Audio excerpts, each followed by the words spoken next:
to. Kaya tinanong ko kanina pero wala pang response ngayon. Yung Chinese kasi yung nasa loob nito, yung mga crew nito. So, natin.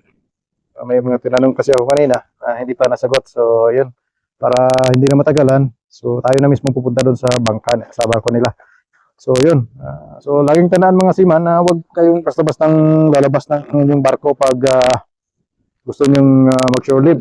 So, yakin mo na yung shore pass. Kasi, Bangkok po, pero kailangan dumaan sa para leave. So, shore pass. Shore pass, para nang i-secure niya. Ibibigay naman yan. So, pagdating niya sa gate, so mag-submit kayo ng police there. Andun na sure pass naman yun eh.